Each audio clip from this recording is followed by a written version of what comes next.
There are so many shows that are based on long form interviews, and those are great. But especially if it's also in your niche, there's a million other ones. What could you do that's different? Then I was looking, okay, my background's in news and journalism. What's not being done here? And what do I know my friends want? And that's something that's little, even though NPR is amazing, what is not so NPR style? Like some people want something that's different.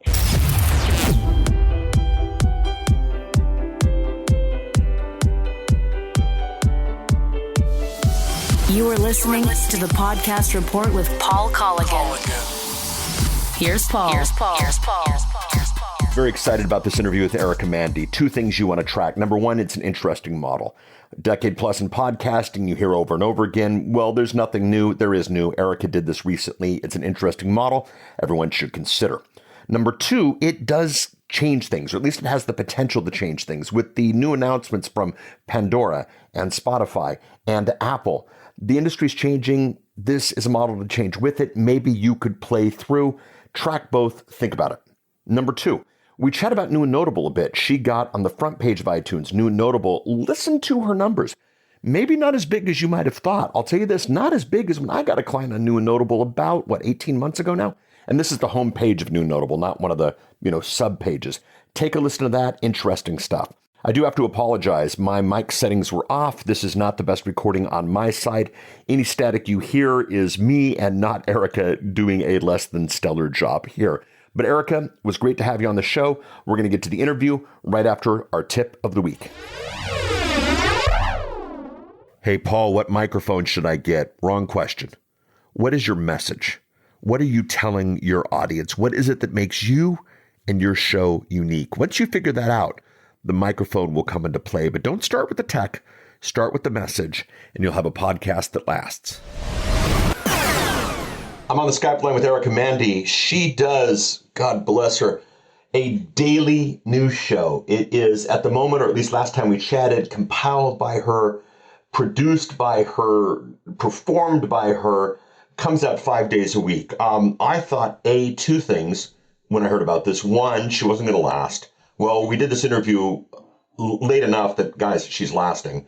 And number two, it wasn't going to catch on. And here's what's funny, pretty much out the door, accolades from everyone. So, Erica, welcome to the show. Thank you so much for having me. Talk about the show. Cool. So it's called The Newsworthy. I spent the last 10 years as a broadcast journalist and TV news reporter, working my way up the ranks. Most recently was at CBS Los Angeles. Realized that everybody that I know wasn't watching the news and that, frankly, they felt like the news was too depressing, too boring. They didn't have time for it. They got lost in clickbait. There were too many political debates on Facebook, and everything was too biased. So I thought, here I am, uniquely positioned to provide something different because I love good news and telling things in an upbeat way.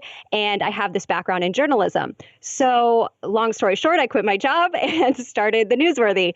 And in the first few months, I've been fortunate enough to have some good success, some good growth, some features, and my first sponsor. So well on my way. Who's your first sponsor? Let's give him a plug here. Soul Organics. It's organic sheets and bedding. Soul Organic. Awesome. And how many days a week does this show come out? It's Monday through Friday. It comes out by 4 a.m. Eastern time. And how long is each episode currently taking you? Well, if you're just counting the actual show production, I take about 3 to 4 hours to write. And then I record and edit, in about an hour, hour and a half. Then I publish, write an email, do the show notes. So it's a full day. And in the morning before that is when I'm doing social media, marketing, networking, all that other stuff. One woman show right now? It is. Awesome. I did just start a new small interview segment just once a week, but I'm kind of testing that out for a month or two and see how people like it. But the main thing is just all your news in less than 10 minutes, well-rounded, upbeat. So you launch, iTunes picked you up. What did that do for traffic? That was huge for me. I think because I have such a broad audience, I'm not as niche as some podcasts, that I got a good peak and it stuck with me. So I was on New and Noteworthy for about 2 weeks, and then they moved me down to be under the daily news category, which was just cool for credibility in itself because I was next to the Daily and some of those big media organizations. So that was really great for discovery as people especially would look for news. So I would say, I got probably 700 to 1,000 listeners that probably all stuck with me from just even the 2 weeks of New and Noteworthy. And that's New and Noteworthy, iTunes proper. You turn on iTunes, that's what's there on the front page, not something in the subcategory. You were up front and center, right? Yes. And that about 700 to 1,000. Yeah. And, I'm sure there were people that came and went, but I've heard a lot that people get peaks from that and then it goes away. So I've been lucky enough that that's really stuck with me even when I went off of New and Noteworthy. Well, and there's a couple things there. There's this premise that you get on New and Noteworthy and suddenly you're famous. And whereas nobody will turn away 1,000 listeners, it's you haven't bought the Tesla yet with the profits. And so that's interesting. But now you're in the quick and fast world of daily news. And in the last couple of weeks, there's been some announcements. Number one, iTunes, a Siri-based daily news show, sort of to go in line with the HomePod. Number two, Pandora. Look at that, my Siri just went off. Number two, Pandora, going to get in the game. Sort of a podcast version of the Music Genome Project. And then Spotify is even poking around a little bit more deep and coming pretty quick after embracing everybody with both new formats inside of podcasting, with some images and that kind of thing, as well as looking at news as well. So suddenly, a lot of people are picking up the idea that we might want to get daily news from our podcast. So, were you a futurist? Did you know this was coming? Was this all part of your plan? How do you feel about all this? Yeah, I think it's really exciting. And I think it's just proof that people do want this. And especially as we get busier and busier and smart speakers are becoming popular, as we've talked about, Paul, people want to be on the go and stay informed at the same time. We frankly don't have time to watch hours and hours or listen to hours and hours of news, but you still want to know what's going on. And then you can read more about only the things that interest you the most. So yeah, I think it's really exciting. When I first started, it's because I knew that it's what I wanted.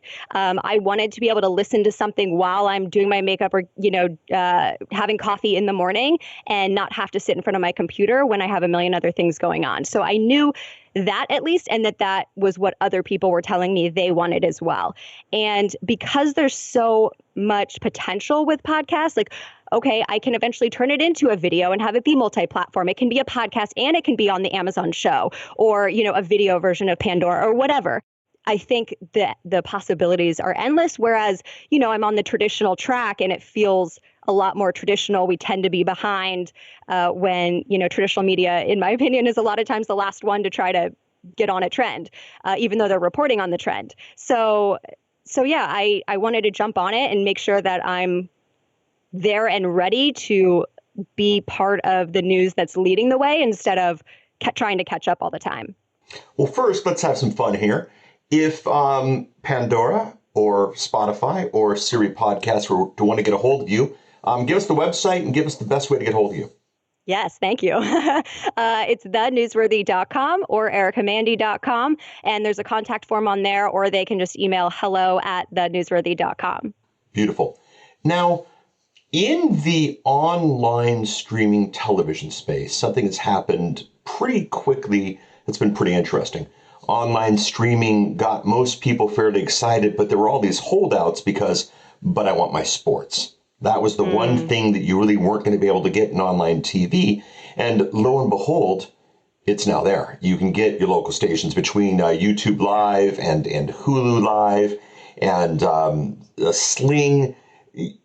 People are cutting the cable more than ever. And one of the things I heard in podcasting for a long time was it's great for an interview, it's great for a story, but the cutting edge, here's what happened today stuff, I'm not going to get by podcast. And you've changed that. Is podcasting going to jump that one? Are we going to fix that one? Or are you like a fluke?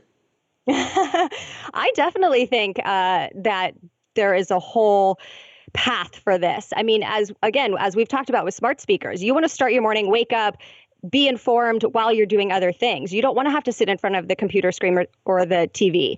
And so as smart speakers come into play, as we use our phones more and more, I definitely think there is a place for this and that it's only going to continue to grow. Absolutely. And also to the point, we think about Napster and how, it took a minute for iTunes to offer a paid version of music. And once they did, the free illegal music went away. And I think it's the same thing with podcasting and different forms.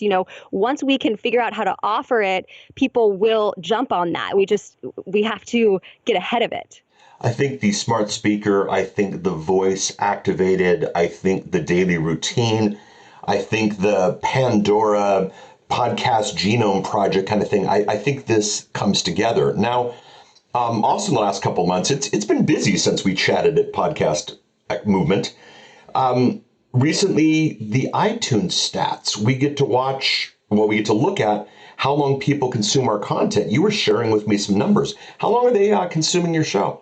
This is exciting. They are sticking around for 95 to 104%. And I was actually asking you, what is 104%? I mean, I'll take it, but I wasn't sure exactly what that meant. And it sounds like maybe they're going back and listening to something a second time. But because it's that short format, I love to see that they're sticking around for the whole thing. And because I'm giving them a new story every minute or so, it keeps it moving. I think what's interesting there is just that this is not,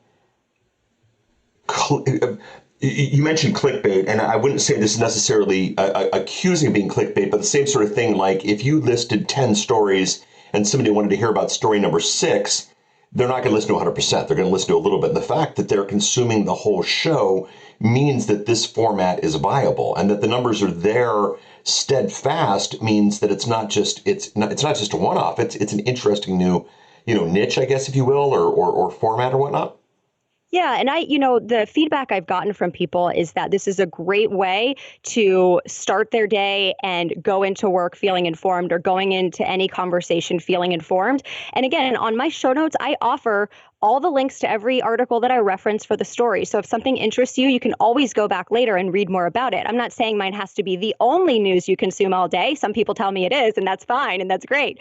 But not everybody just wants to get that, bite-sized news. So you can always go back. But this is a way to start your day without all the negative energy, and that they love it because it's well-rounded. I don't just talk about politics. I'm talking about the tech news that might have come out that day, or an award show that's happening tonight. So you can feel well-rounded. And I think that's what people love about it, is there's more variety than anything else. And daily, really daily. Podcasting has a couple of pretty famous daily shows, but a lot of us will peek in Friday, look at the 7 topics over the last 7 days and go, I might listen to part of Wednesday if it interests me. But the daily consumption thing is really interesting. And the change in behavior is, I think, what has me the most, because we have this vision of someone basically getting up, having their day, and then at some point podcasting becomes part of their day. They get in the car, they're in traffic. Okay, now what am I going to listen to? Or they go to the gym, they get on the treadmill, they turn on their phone. Okay, what am I going to consume? But now it's almost as natural as, the morning cup of coffee, the morning paper, the morning Erica. And this should be exciting for all podcasters, and might be a call to possibly reformat or reconsider what it is that you're doing, because if this behavior is the future, shows might want to look a little bit different. Any thoughts? I absolutely have heard from listeners that I am part of their routine and their habit. And I actually have heard from quite a few people that they wake up on Saturday morning looking for my podcast and then going, oh yeah, it's not here on Saturdays. And I love that. I'm like, good. I want you to look for me on Saturday, because that means I am definitely part of your habit. And I love that. So Soul Organic is now part of people's routine and habit. That's got to be pretty good for you, on a sponsor side of things. Absolutely. And, I like it because I am a little bit broader, that everybody wants sheets and bedding. So that's the only struggle, I would say. With a niche, exactly who your sponsor is going to be. When you're a little bit more broad, you definitely need somebody who's going to appeal to more people. But Soul Organics fell in my lap, and it's been perfect. And we've done a split flat fee and revenue share, and I've ended up making more than just a typical CPM. Very cool. Now, let's step ahead a little bit, because you are doing the model of the insert in the show. But what gets interesting is, if the Pandora dream of someone, the Stitcher dream. I mean, Stitcher's been trying to do it. They just haven't really figured out how yet. But if I were to get a daily show assembled by a third party, and that included you first, and then maybe jokes from someone or, commentary or something, they could then dynamically insert ads based on my demographic, target better, charge more, share more with you. I mean, we could really see, news created for everyone, but distributed with insertion in such a way that somebody who doesn't care about sheets isn't going to get an episode about, isn't going to get a commercial about sheets, but B, the brain surgeons who listen to you in the morning are going to get ads customized to a brain surgeon, which are really expensive. The rocket scientists who listen to you in the morning will get an ad customized for a rocket scientist, and those are really expensive, and things could go up for you if this future works. And let's face it, Stitcher's been trying to do it. Pandora's trying to do it. Apple's trying to do it. This could be a really interesting place for you. Yeah, I think it's really exciting. And I am definitely open to that type of partnership because I think, look, all these news media organizations have this huge marketing budget. And let's face it, I don't have that same budget, even if my product is just as good. And so if they can open that up and offer a way for people to discover it, and then we all win through monetization in new ways, then I think that's really exciting. There was a firm that I was under enough NDAs with that I won't say, but yeah, the whole dream was serve the podcasts without the ads, with the insertion, again, targeted, could be interesting. And let's face it now. I mean, those stats from Apple are really interesting because I'm going to trust them on their privacy claims, and I'm going to trust that they're not building psychographs of all of us. But we know a lot about the podcast consumer. And what's neat is, I dare say, as charming as you are, your specialty is not in sponsor acquisition. Your specialty is in, the condensing of the news in a bright way and, under 10 minutes on a daily basis. And there are people who are better at sponsor acquisition, and there are people better at the technology of stitching this together. And when we team up and do this right, this could get interesting. I definitely agree. And the only thing that I will be curious about is what does it actually look like in dollar and cents? So is it going to be enough? I think if they can put it in a way so that your audience is growing huge, even if the amount that you're getting per ad is less than you could maybe get with an individual host read, it could potentially add up to way more if they're helping with discovery. So I'll be curious to see some of the numbers, but I think it's a really good first step. I think, and I'd love your thoughts, I think it's our future. I think when a customer consumes a piece of podcast, the read, we understand it's what pays the bills, but it's the necessary evil, and sometimes it'll pay the bill and we'll get the connect and the product might even be sold. But even, everybody's this hard, I wish I could get Erica without the ad. Mm-hmm. I wish I could get this show without the ad. And then if there's an engine to do it, could be interesting. I mean, premium, they're trying premium podcast right now. Where it's actually the PBS model without the ad, although PBS is as ad centric as anyone else these days. But it's an interesting place. So 1 year from now, it's January 2019. Where do you want to be with this show? I definitely would love to. It's funny that we've talked about this. I would love to partner with another organization that provides that platform, because the feedback that I'm getting from my audience now has been so good that I think setting it up for more discovery is the way to go. I also could see it being multi-platform. So I would love to expand this into video as well and give people some options there. But I just wanted to focus on one at first and make sure that's working, and then I can expand from there. So definitely open to those partnerships and open to being in more than one place along your day. Do you see yourself editing in a year, or do you see that being put into someone else's hands? I would love to have help on two fronts. One, the writing aspect. I have a freelance writer that helps me when I have other events like conferences that I need to go to.